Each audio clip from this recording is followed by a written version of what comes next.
Welcome to another edition of Sport Media and Tech.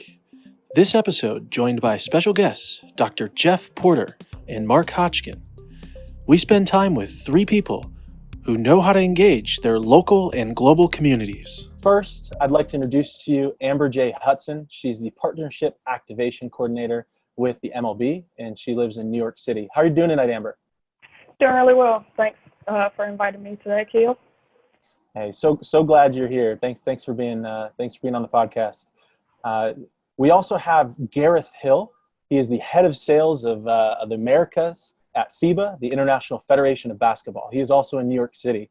How are you doing? Very well, thank you. Good to be joining you guys. Thanks for having me on. Hey, we're so grateful for the time. And last but not least, we have Gene Martin, Senior Manager of Social Responsibility with the Orlando Magic. How are you doing, Gene? Keel, I'm doing great. Great to be speaking with you. Thank you for the opportunity. Hey, thanks so much for joining us. I feel like it was yesterday, Gene, that we were in the UCF Athletics marketing office and talking about marketing strategies, talking about all the scripts we had to write and put together and get ready for games. So, I mean, gosh, this is almost how many years later is this, Gene? Oh my gosh. Is that 2000? Roughly 9 years. Yeah, 9 years. Yeah. Absolutely. It's been a quick 9 years. So, telling you.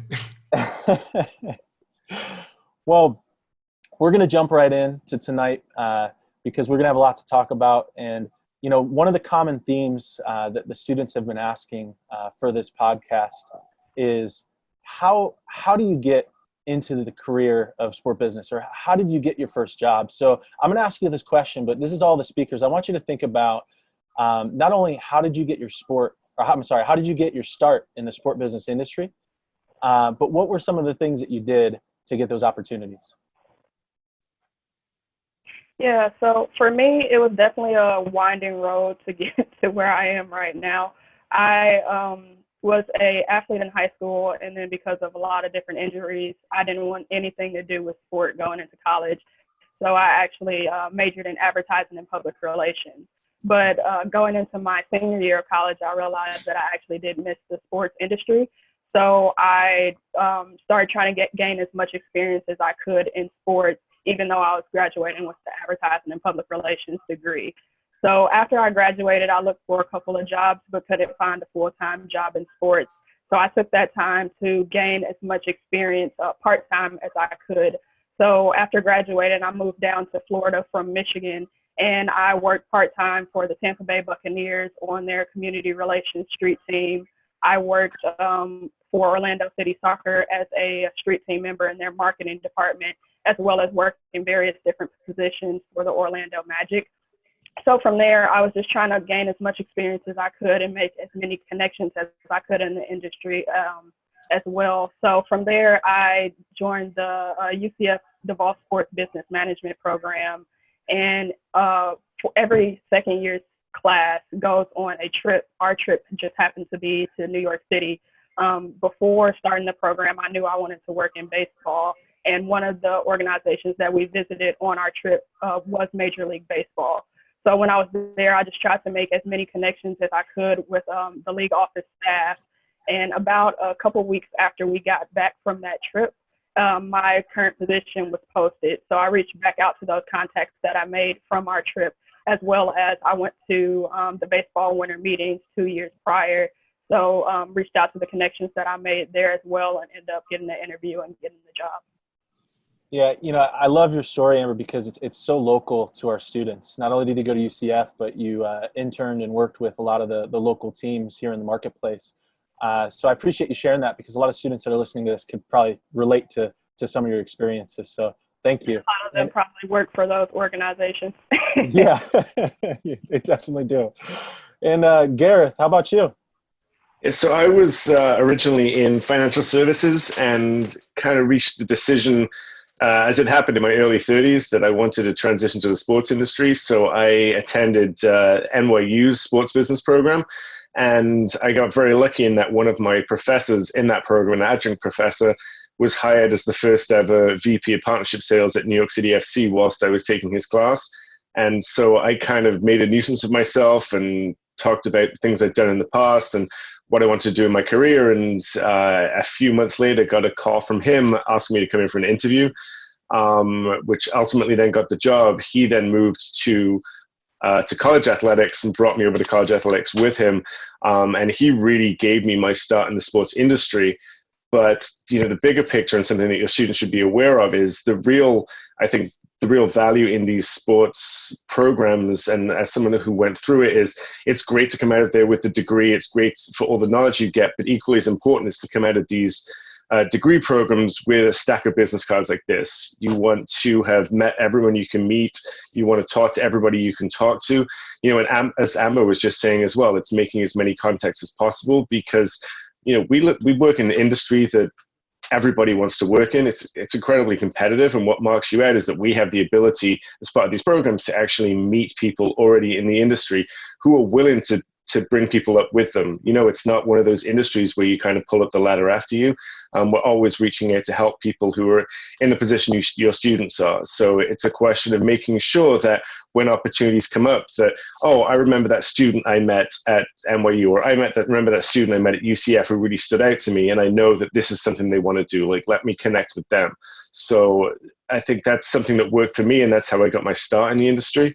And it's really something that anybody on one of these programs should be doing, is making sure that everybody they come into contact with remembers them positively.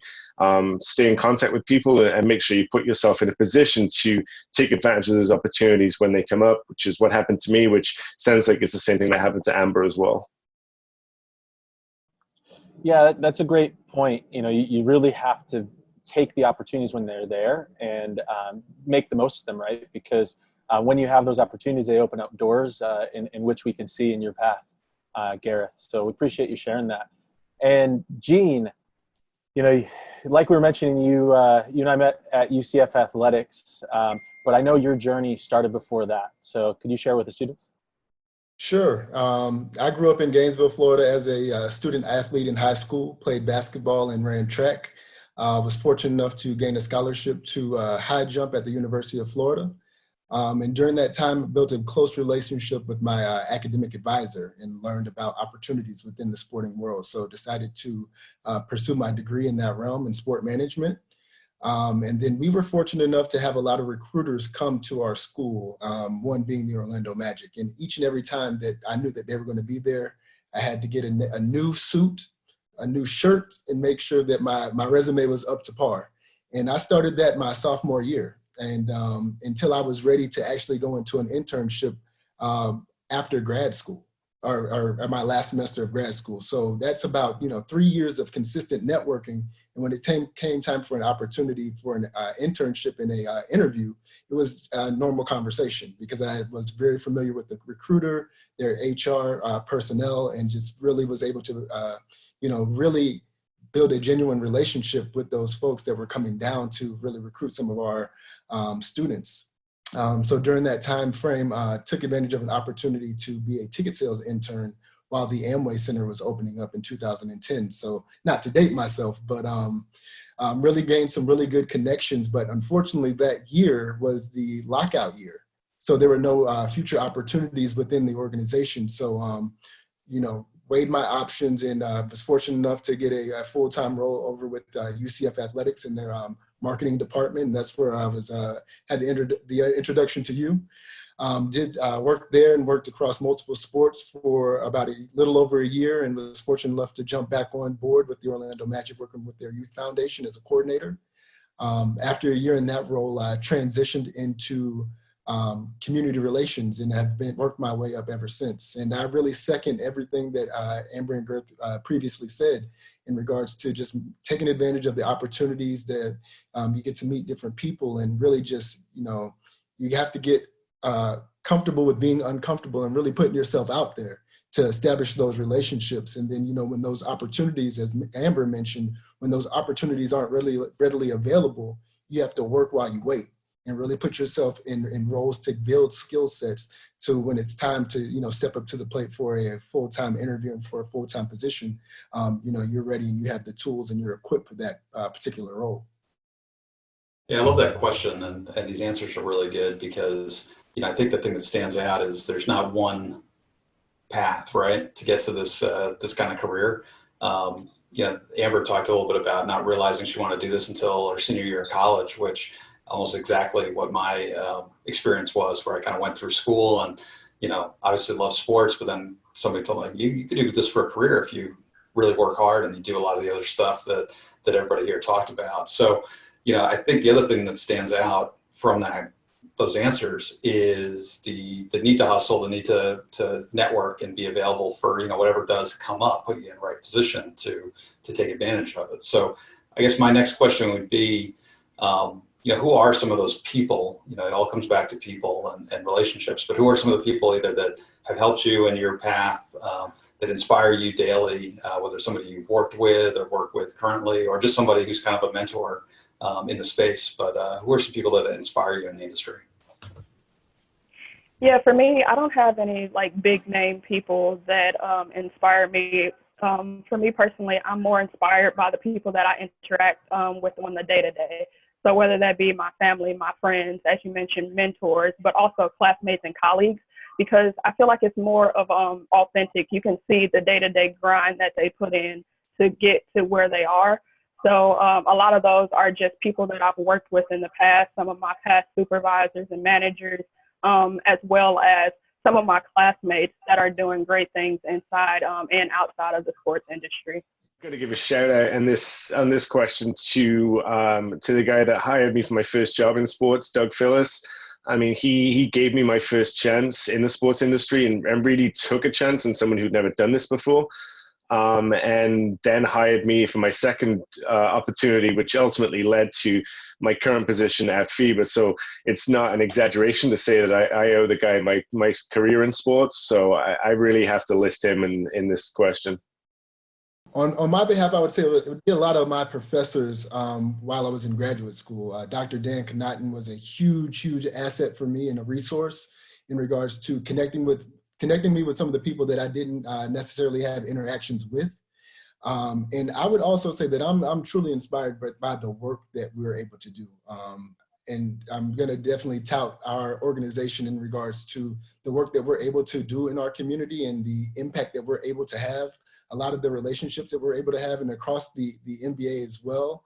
A lot of that work as far as utilizing our platform for the greater good is something that inspires me each and every day to, want to do a little bit more, be innovative with the work that we do, and ultimately knowing that we're serving the community at large by utilizing our platform. So that is very inspiring for me.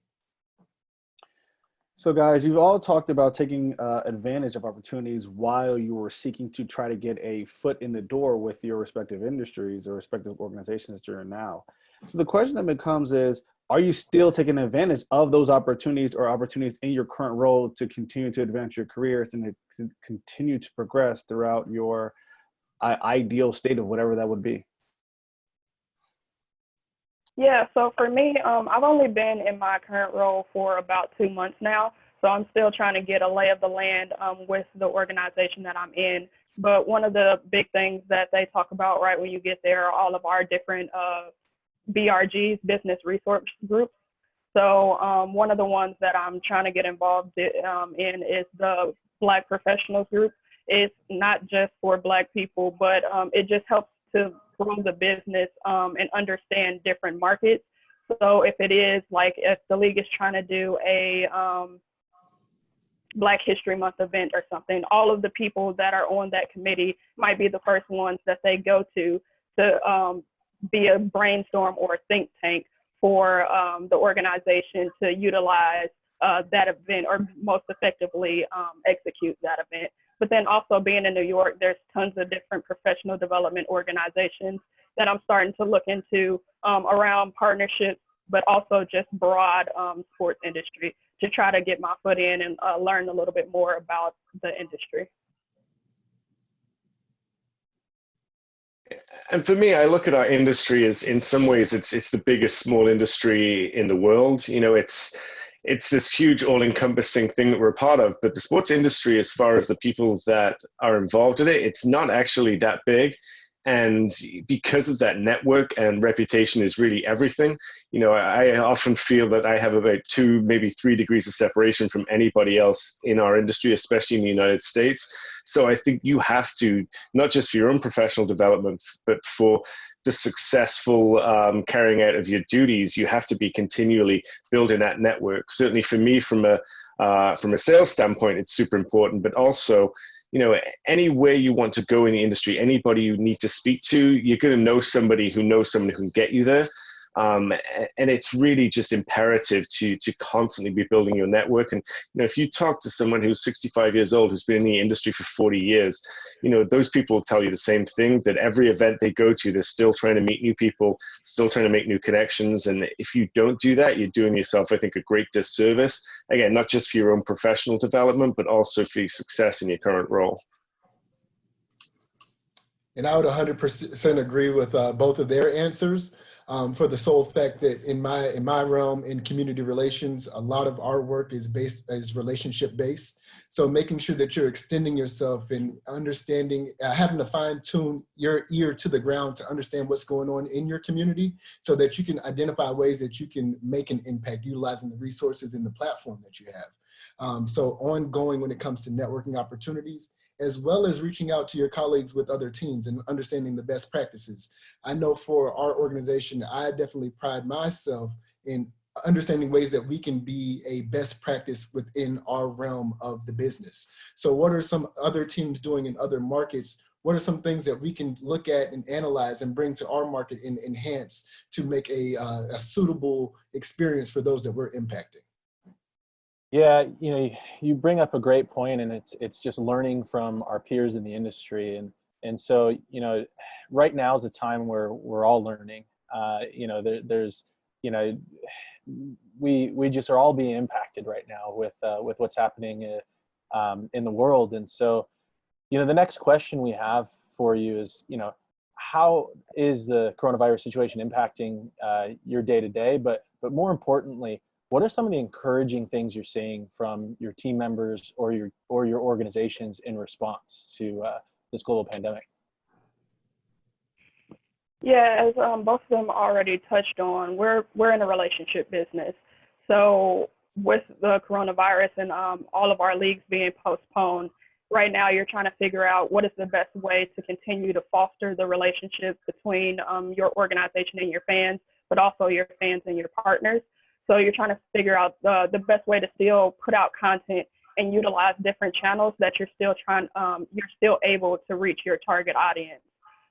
So we've been doing that through a lot of different social media, still doing MLB TV, so still having content, games playing. It might be some previous World Series, but just still having content so that MLB is still top of mind for people, even though that we're not playing games right now. But then also, just being able to connect with each other. You asked on how our teams are connecting.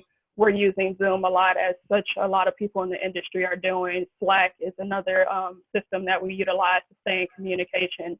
But then also just doing check-ins. Even if we don't have an actual business meeting, we might hop on Zoom and just have like a coffee date with our whole department. Or we actually celebrated someone's birthday today on Zoom.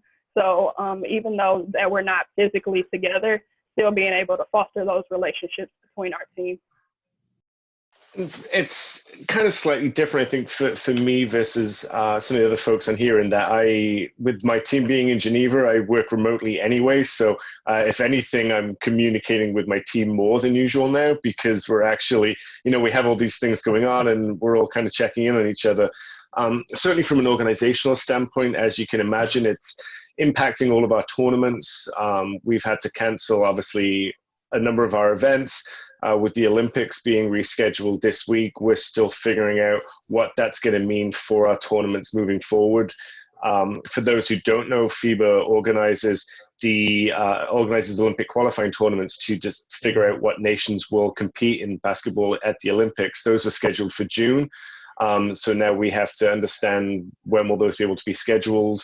When will the Olympics itself be? So there's a lot of logistical things that we need to look at on our end. I think from a workflow standpoint, as Amber said, it's a case of making sure we're in touch with everybody. For our partners, making sure that they have everything they need from us, making sure that we're checking in, not just on a business level, but also on a personal level. Like, how are people's families? How is their upheaval? Are their kids okay? Are their parents okay? It's the dollars and cents to some degree kind of takes a little bit of a back seat, I think, in this situation when it is a human interest question. So there's certainly doing that and letting your partners know that they are partners. There's a reason that we say partnership and not sponsorship. And it's not just being cute with the language.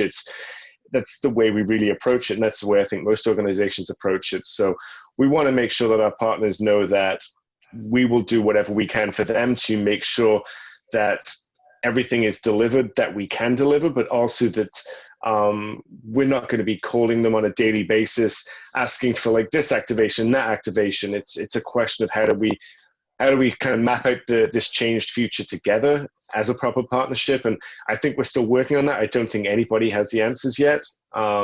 It's going to be an ongoing process, and nobody, I think, knows exactly when this is going to come to an end. So I think all we can do is be as prepared as possible, be as human as possible about it, and try to come at it from the right angle and do the best we can for everybody. And that's going to take a whole team effort, which is what we have. And as Amber said, with technology, it's making it a little bit easier for us to do that.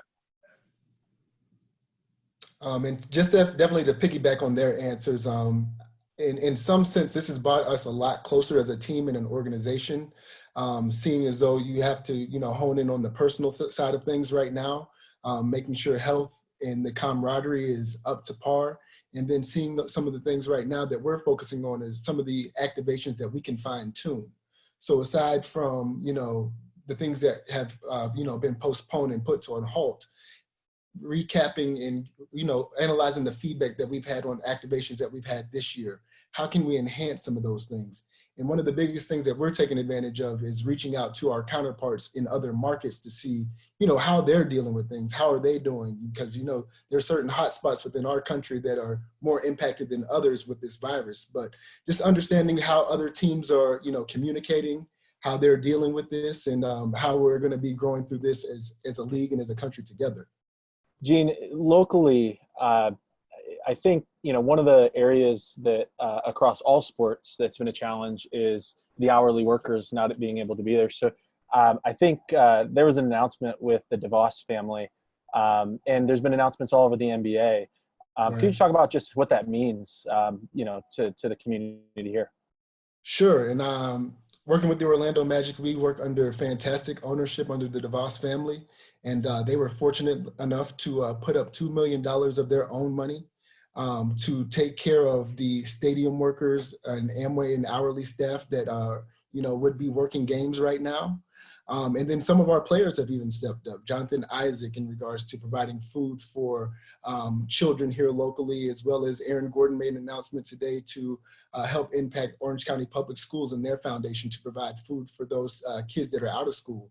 And, across the nation, a lot of these kids are relying on school to get 2 meals, at least breakfast and lunch. So as an organization and from our players really stepping up to the plate to, make their resources available to those in need. And that's a true testament to our organization. That's a true testament to our players and our players across the league that have really come to the forefront and trying to, mitigate the situation as much as they can. So guys, I know COVID-19 it's crazy right now. Things have gotten completely out of whack and completely different from our norm. And so I want to talk to you guys a little bit. Amber, you mentioned, meetings and things being done differently through organizations using Zoom. And so talk to me a little bit about how you guys are able to use creativity within your roles now, maybe trying things that you wouldn't have normally tried in the craziness that is athletics. And so now that things seem to be at a semi-quiet period, are you using that creativity to really just dive into some ideas that no one would have thought about or had time to look into? Yeah, for us, like I said, we're just trying to think of ways to continue to make content even though games aren't going on. So a lot of different brainstorming of kind of things that are going on around COVID in tasteful nature of how we can connect baseball to that, whether that be connecting it to content on the field or just being able to express how to stay at home and protect yourself, but from our viewpoint of Major League Baseball. What we're doing from a FIBA marketing standpoint is really using this time to take stock a little bit. We're constantly hosting events. We have around 27 events across a 4-year period globally. So there's always an event coming up that we're preparing for. So this actually gives us a chance to step back for a moment and kind of look at our processes, look at our pipeline of potential corporate partners, and see how do we come out of this swinging. When this is finally over, how do we continue to tell the story of international basketball, both in the US marketplace and in the rest of the world? What are we not doing that we could be doing? What are other properties doing that we can take advantage of? And how do we really kind of put our best foot forward when we're able to emerge from this? And then also taking a look at our existing partners and understanding, what can we be doing for them that's better, that's different? Where can we innovate? What ideas do we have to move the organization forward? The big headlight for us is the 2023 World Cup. That it's amazing how quickly these things come around. So looking ahead to that, how are we going to position that amongst our existing operations? So there's a lot of stuff for us to actually get our teeth around, and we kind of have a moment now where we can sit down and ideate and throw stuff out there and see what we're not doing that we can be doing, that's going to make the organization better, that will make our tournaments better, that will make everything we do better, and will continue to help us tell the story of international basketball in the best way possible. Yep, and we're getting a lot of guidance from the NBA in regards to how we can utilize our platform and our resources in regards to our players and our marketing teams to, share facts on how to, prevent COVID-19 or, catching the virus. Really highlighting some of the players that are stepping up and putting their best foot forward, whether it be a monetary contribution or just educating. We're really coming up with different curriculums from a league standpoint with the junior NBA in regards to encouraging activity within the household, utilizing different skills and drills for our younger demographic to engage with. And then from an organizational standpoint, looking at things that we wish we could have done at the start of the season and how we could find time to implement some of those new ideas and emerging ideas, or how we can amplify some of the existing programs that we currently have. As I mentioned previously, fine-tuning some of the things that we've already accomplished thus far during the season, and then looking forward to different opportunities that we can create and implement given in a NBA season. Yeah, I appreciate you sharing. I mean, these are unprecedented times, and the students have been asking a lot of questions about how to react and how to innovate during this time. So we're actually going to transition to trying something new tonight on the podcast, speaking of getting creative. So we're going to play a little game here before we start our second segment. So the name of the game is This or That. Are you familiar with This or That? Yep. All right. I am now. No. How this game is played is we will change into the next screen, and then you will see two options. And once you see those two options, you need to spit out your response as fast as possible. Everybody in the room can play, and then we'll talk about it after. Okay. All right. And number one. Instagram. Mm-hmm. Instagram, sure. Well, nobody's gonna stand up for Twitter. Mark? I'll say Twitter. I have more followers on Twitter. All right, so let's break that down for a second here. Why did we all go with Instagram? A lot of videos do really well on Instagram, but then also I feel like people long-term engage on Instagram versus Twitter. It's just kind of right now in the moment, and then they forget about it. And I can't speak directly to FIBA Media's approach because we're obviously active on both. For me personally, I don't even have Twitter. I find it to be a little bit of an echo chamber. I follow the news sources I'm interested in directly with those news sources, the news sources that I can trust, which is incredibly important in the age we're currently living in. So I just kind of follow Instagram because I like to see the things my friends are posting. and I like to see dog videos. So for me, Instagram is fun, and Twitter, it just seems a little bit angry for me at times, and it's just not my jam. And I would like to echo that. I'm more of an Instagram guy. From a personal standpoint, it's a little bit more engaging for me, as opposed to Twitter, with it being just so quick and dynamic in regards to, the information doesn't really stick. And I just like the engagement factor when it comes to the utilization of Instagram. I'll say that I definitely agree with all the downsides on Twitter, especially in an election year and especially during a national crisis. Echo chamber is definitely the right word.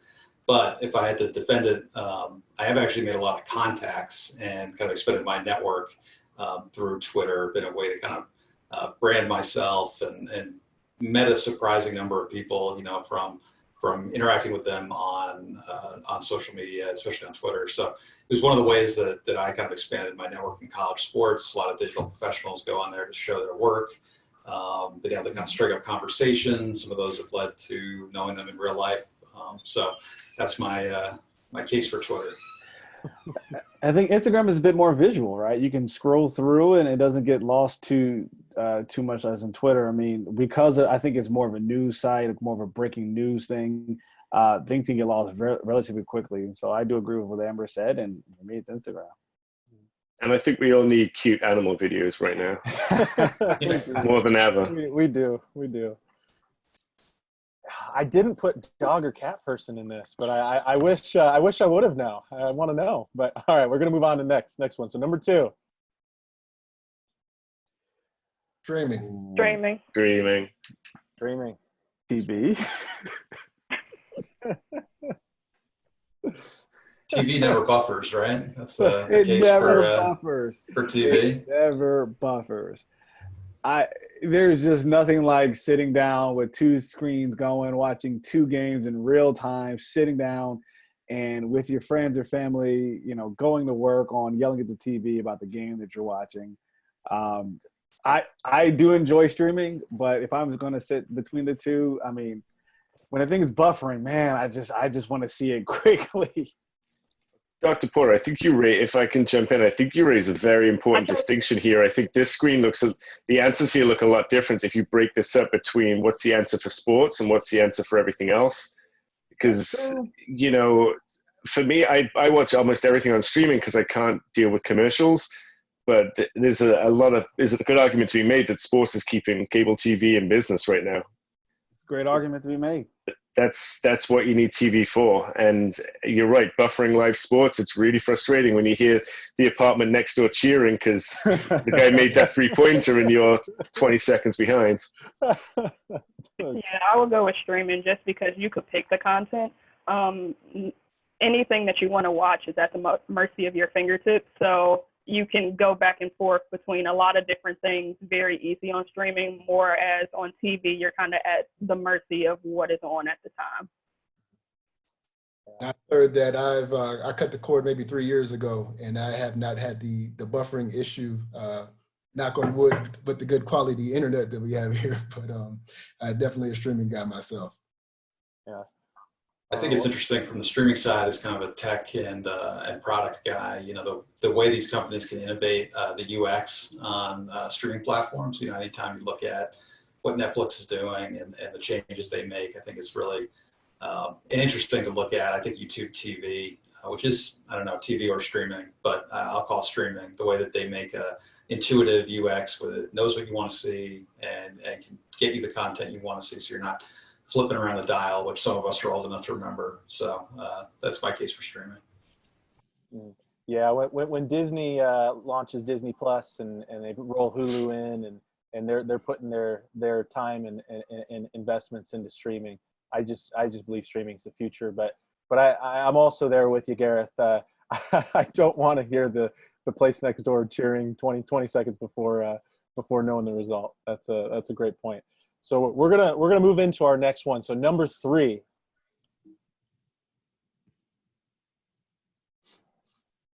Oh, that's a good one. Oh, that's sweet all day. Oh, that was just sweet all day. Depends if my team's playing or not. If my team's playing, first row. If I don't care who wins, put me in a suite.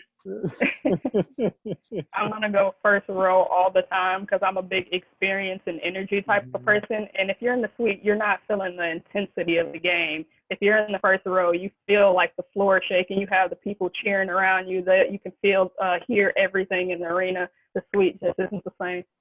Mm-hmm. Also, if it's mid-December in New England, I love my Pats, but I'll take a suite with a heater and a closed door every time.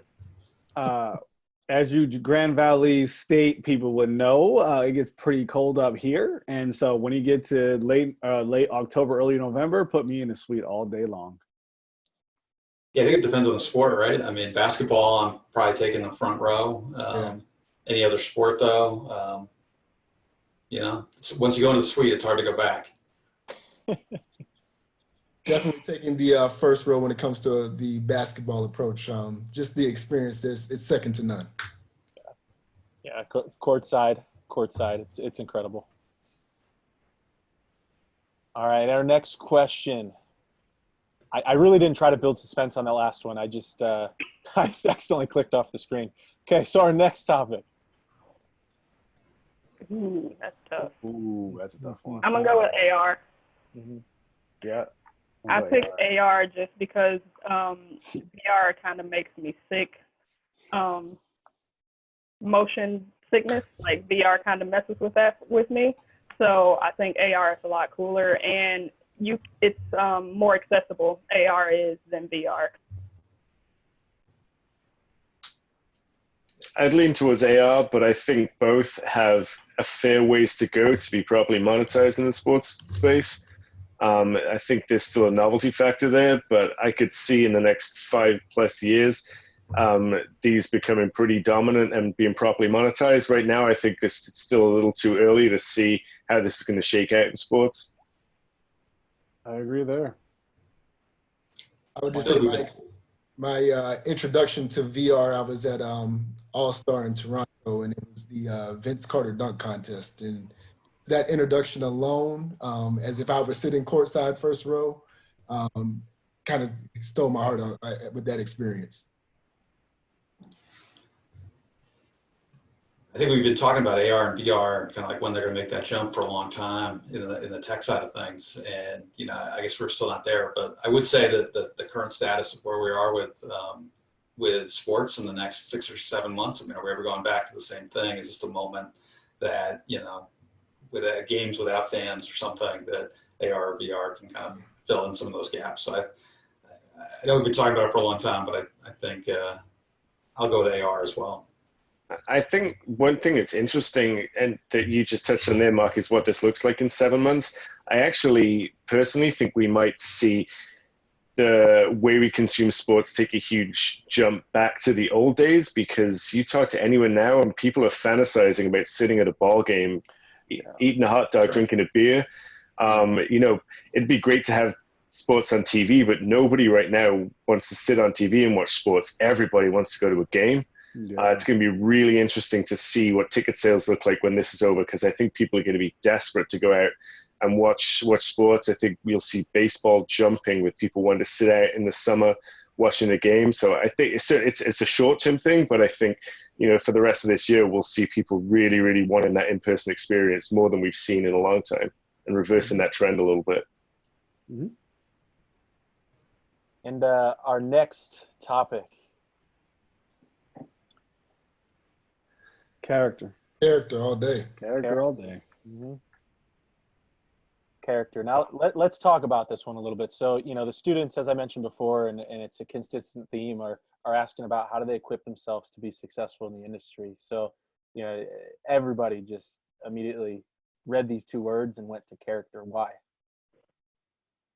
So I actually didn't pick one because I think both of them are important. Character is very important, and I would weigh that one a little bit higher, but you also have to know what you're doing and know what you're talking about. At the end of the day, I think character kind of gets you in the door, and talent makes you stay there in a sense. Mm-hmm. So you have to be able to do both, but in the long run, if people don't like who you are and who you present, then you might not be there in the long run either. So Yeah, I think when you look at some of the truly great ones, you see that combination of both. I look at guys, and it's been very topical. I look at a guy like Kobe. There's a reason that the whole world stopped when he tragically passed away, and it wasn't just because he was a great basketball player, and it wasn't just because of everything he's done after his career. It was a combination of everything he was and everything he achieved. And I think when you look at the truly great ones, we've got both of those things in there. And we were, as you know, Kia, we were lucky enough to work with him over at FIBA on the World Cup, and just such a great ambassador for us. And getting to work with him in that close environment, we kind of got to see why he was one of the greats. And I think if you look across sports in general, it's guys that always have a combination of both. You can't get to the top just on character, and you can't get to the top just on talent. I would have to agree with you there. It's both are very important, but when it comes to I would say the professional side of things, when you are working on the other side, not necessarily on the field or on the court, character will take you a long way. And I think if you have somebody with good character, you can develop that talent. Yeah, I think that's a really good way of saying it, Gene. I was thinking kind of the same thing, that these, you can't really separate them, but I try to focus on the things that we can control completely. You can always control with, what kind of character you have, what kind of effort you treat people. I think when you have the good character, it's going to develop a certain level of talent, especially in a professional setting. I'm a firm believer of a fixed mindset. And so I'm reading a book called Mindset by Carol Dweck, and she's a PhD, in psychology. And one of the things we talk about is an ability to learn anything. I think if you have the ability to learn anything, that will truly set you apart. And so when you look at the grades, right, you look at the ability that they've had over a period of years of developing a skill or something that they can do. I think character is something that continues to be developed. Talent is something that a lot of people say, oh, I have talent, right? We can see those kids that play basketball on the playground when they were growing up and say, man, that kid was talented, but they didn't do anything with it. Or that kid, or that person got into some bad things, or et cetera. And so I always like the idea, I always lean towards character more so. That will take you a bit further, because I do agree that talent can be developed. But I think all of you make great points. Now, if you have the right combination of both, you can go a long way.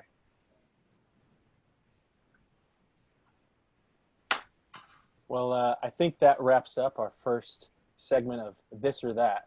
Well done. Well done. That was a lot of fun. Appreciate y'all playing along. So we're going to jump into our next segment and talk about community. So, Mark Hotchkin, you and I live in Orlando. So does Gene. This is our local community. So we were talking about this a little earlier. Yeah, we're going to take a step back, I guess, from, how our world looks like right now, a few weeks into this COVID-19 crisis. But, if you kind of dial back, and what we're trying to talk about is how you engage communities. We talk a lot about it being a mix of traditional media, digital media, grassroots, but how do you kind of balance those different tools in the toolbox to engage the community to the best you can? Yeah, so for us, we use a lot of digital media. Major League Baseball holds all of the media rights for the 30 clubs, and I work with 4 different clubs. So a lot of the different communities, there are a lot of different communities that I interact with on a daily basis. And maybe Colorado, their fans might interact with social media a lot more. They like commenting on the content that's posted there, versus, say, Boston, are high click-through rates. So they like going to the website and interacting with content on that platform. It's kind of just knowing your audience and which demographics you're targeting at that moment. And the way to do that is the different analytics. We run numbers on everything. So we see which markets perform better for each different platform, as well as going off of the previous numbers of campaigns that ran for that same partner or club in the previous years. So kind of just knowing who you're targeting and seeing the best way to engage that audience at that time. And I'm not too tightly involved with our media, our digital strategy just because we have an arm called FIBA Media who kind of handles that for us internally. I will say that their efforts on digital media just had us ranked #1 amongst international federations for social media performance. And we leapfrogged FIFA, in fact, to get that #1 spot. So that's a testament to the guys we've got over there at FIBA Media and what those guys are doing for us. But I will say, as far as our social media strategy, as far as our FIBA marketing operations are concerned, is that we're very, very careful to make sure that we are posting authentic content that is not sales driven, that is not brand driven, that really keeps the focus on the basketball itself. You know, everybody hates pre-rolls, like universally, everybody hates those. So we're not going to tag our social media posts with pre-rolls and make you sit through a 15-second commercial to see the bit of content that you want. When we do tie partners into content, we make sure that it's engaging and it's stuff that fans want to see. A great example is, for example, Nike, before the FIBA Basketball World Cup, they took a bunch of their best NBA athletes and filmed a content series of them sitting with the FIBA World Cup, the trophy itself, and talking about why it meant so much for them to play for Team USA. So you had Jason Tatum saying, like, you know, this is what it means to me to play for the USA. You had Ben Simmons saying, this is what it means to me to play for Team Australia. There's no mention of like, go buy shoes, go to Nike.com. It's just, you know, they're obviously wearing their Nike gear, but it's authentic content that is valuable to the fans and that they want to see. So we try to make sure that when we're pushing stuff out to our fans, that it's valuable to them, that it's engaging for them, it's stuff they want to see. Because the more we try to push products on them, you lose followers, you lose engagement, people just start skimming past. They're like, oh, it's another ad from FIBA, I'm not going to sit through this. So it's really very content focused, fan focused, and that's how we've been able to continue to build our following. I think we're up to around 25 million fans across all social media platforms now. Which is a huge achievement for FIBA Media and a huge testament to what those guys have done. We work very closely with our digital content team that produces all of our digital assets across all of our social media platforms. But I can speak to a grassroots standpoint, and I would say with any time that we're implementing anything from a community relations standpoint, we have our ear to the ground. So as opposed to just coming up with different initiatives from the league and just throwing it on our community, for us, it's more beneficial to having understanding on who we're benefiting, why we're approaching them to expose them to a different program or opportunity, understand the need there, and then utilize our resources and our toolkit to make sure that we're, #1, making a positive impact, and then to tie that all together, making sure that we are in close collaboration with our digital media team to share the experiences that we're able to provide through our community programs. You guys mentioned a great point of hosting different events in different areas. You know, Gary, you and Keel have been globe-trotting for a period of time now, and so that brings up a great question: is how do you engage, or do you engage the same people at each event? How do you engage different communities at these events, and especially when you talk about communities you're not quite familiar with? Yeah, so as I said, I work with 4 different clubs across the country. So all of our events or campaigns are targeting different people. As I mentioned before, we just look at our analytics, but then as well as the people that are on the ground at those different clubs and see what performs best and what their fan base likes to see. But as well as I work with multiple different partners for each club. So for the 4 that I have, I probably work with about over 100 different partners throughout those 4 clubs. So one of those might be a parking service versus the next one might be a stroller brand. So obviously the demographics that they're trying to target there are completely different. So just seeing what the KPIs of each business that you're working with are to see how you could best use your platforms to connect them with the fans that they're trying to reach. And our big focus at FIBA is really to grow the game of basketball. It's that simple for us. So the question always for us is what we are doing helping grow the game of basketball. Now the FIBA Basketball World Cup is obviously a huge flagship event, and that's where we get huge global audiences. And for the 2019 edition, 1.4 billion people watched it globally. It's just a huge, huge audience. So how we're engaging and interacting with those people is very different to how we're engaging and interacting with people for the U17 World Cup, for example. But then we're also moving into initiatives such as the recently launched professional basketball league in Africa in partnership with the NBA. That's really at the core of us growing the game of basketball. You know, the fact that we are able with the NBA to bring a professional basketball league to that continent has huge ramifications, not just for basketball, but for that continent in general, and how that's going to help grow the game and help have social and economic impacts on that continent as well. So, you know, we kind of take a very broad view of the world itself, and we're always looking for the opportunities of where can we help grow the game of basketball. And we have so many different tournaments at so many different levels that help to achieve that there is no one size fits all. You know, we go from mass consumption events like that World Cup to some very small regional events that can help grow the game. We then transition over to things like 3-on-3, which we recently got admitted to the Olympics. And when those Olympics happen, everybody will see those in the Olympics. And that's helping us grow the game even further, because it's obviously a much easier game for the rest of the world to quickly pick up and play and compete at a high level. So that's helping to grow the game as well. And we take that on tour around the world. So it's all these different touch points we have globally in different communities. And obviously every country, every region is different in the way we engage with them, but you have to have that kind of global, local approach to growing the game. And I think that's the same for any sport at this point, where it's so globalized that you have to have a global and local approach to have success, because every market's so different.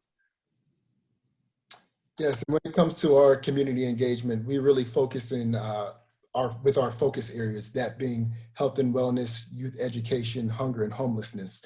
So of course, those populations are going to be a little bit different when we operate within the Tri-County area here locally. So the Tri-County area being Orange County, Seminole County, and Osceola County. So all of those different activations will be different. Throughout a calendar year, we may be hosting events when it comes to servicing and putting on events for our local military and first responders. That may be working with local government and children and families. And then on another spectrum, hosting volunteer events and benefiting other local nonprofits. So our range of community involvement really focuses within those buckets. But within those buckets, we have a number of different stakeholders that we engage with throughout the NBA season and beyond. Yeah, that's awesome. My last question is intentionally pretty broad, so you guys can run with it however you see fit, and I know that you'll have slightly different roles and different kind of focuses, but how do each of you and your organization, or your organization and your role specifically, measure success? Yeah, so for us, like I said, it goes back to those analytics. We run numbers on everything. So we look to see how each post performs and what platform performs better, what markets perform better, to track our success. But then also it's talking with your partners, making sure that they're satisfied with what's happening. Did you actually meet the objectives for your campaigns that were set at the beginning? So not just seeing what the numbers are and how that plays into the bigger picture, but seeing if the definition of success for your partners was met as well. I think in the partnership world, it's, and not to avoid the question, but it's less important how we measure success, but how our partners measure success. I think that's what really matters to us, is sitting down post-event at the end of the year and saying, okay, these are all the areas where we think we performed really well, and we'll present that to the partner. But what really matters is whether or not they agree with us. And we've been lucky enough so far that they have. I think when we look at our partner base, when we look at the success of the World Cup, I think internally we look at that as being, I guess, our measure of success. How many partners have stayed with us? You know, our partnerships run for a long term. We've had a lot of renewals. And for 2023 World Cup, of our 10 global partnership spots we have available, 8 of them are already sold. So we only have two global partner spots left, with, you know, a number of years left to go to that tournament. So that's one way, I guess, we can measure success, is how well we've done in terms of renewing partners, in terms of bringing on new partners. But it really comes down to how partners see our performance. And I think our relationship with companies like Nike, with companies like Tissot, companies like Molten have really helped kind of cement that and have been testament to what we've been doing in the partnership space, and certainly have given us frameworks and blueprints to move on to the future and continue hopefully to deliver those results for them. And I would say from a community relations standpoint, there are a few ways that we measure our success. I would say number one is the partnerships and those that we're directly impacting, and really gaining that feedback after we've had those interactions, and really seeing the sustainability of partnerships that we've had. Another way that we also measure success is through our community impact report. So we measure and take statistics on everything that we do when it comes to whether it be donations or money that we've given out to local nonprofits, how many kids that we're engaging with through our different programs, and making sure that we're increasing those numbers year after year. So when we submit those numbers to the NBA, it's going to be relative to your market, of course, Orlando being a mid-sized market, but you just want to make sure that you're gradually seeing increases year over year when it comes to that. Well, I appreciate those answers so much, because the students are going to be going into roles and thinking about how they can measure their own success and what success looks like in those roles. And so in closing tonight, but before we close, I do want to thank Mark and Jeff. Appreciate your partnership and for co-moderating tonight and being our special guests. I want to thank our panelists just for taking the time to be here tonight and to talk through these industry-specific topics. But before we end, I'm going to let our panelists take us to the finish. And I want to ask you to leave with a note and a message directly to the students. I want you to look right in the camera and let them know how can they prepare themselves, to work in roles, and how can they prepare themselves for their future. And I'll let you take it from here. Take us out. Yeah, so I guess that ties into my personal definition of success, which is love and peace of mind. You have to love what you're doing, and you have to have peace of mind that you did everything you could at that time. So you need to be able to grind. You need to be able to kind of figure out what you want to do in the industry. I know when I was in school, a lot of people were like, I want to work in sports. And that was it. They had no idea what aspect of sports they wanted to do. So while you're still in school, make sure that you're reaching out to people that you might think that their job title is something that you would be interested in, and kind of get an insider's knowledge of the different areas of sports that you can target, and then start gaining as much experience in those roles as you can before you can graduate, and always network. I would say, look, everybody that you come into contact with, that you interact with over the next 40, 50 years could have some impact, small or large, on your career and your life. And reputation is everything. So always put the best version of yourself forward, be ethical, do the right thing. Bear in mind, sometimes getting a quick deal done, it might be great for your career for a year, and it might do you some kind of damage down the road if you get it by underhanded means. So reputation really is everything in this industry. Everybody knows who the good guys are, and everyone knows who the guys that aren't so good are. So always bear that in mind. Always be the best version of yourself, and put the best you out there. I would definitely say, when searching for a job, never fall in love with the logo, fall in love with the culture. Because ultimately that's what you want to be a part of, a good culture, a good team, one that you're proud to work for and one that you're proud to represent. And in this time that you're analyzing different opportunities and careers, have a general idea of what you want to do, but more importantly, just work while you wait. Associate yourself in different organizations and volunteer as much as you can right now, because everything that you're doing right now is going to better yourself for tomorrow. Well, that does it for another episode of Sport Media and Tech. Join us next time to learn from Cindy Sisson of Agency One, Ed Willett from Topgolf, and Luke Mohammed of the Pittsburgh Penguins, where we'll talk about paid partnerships.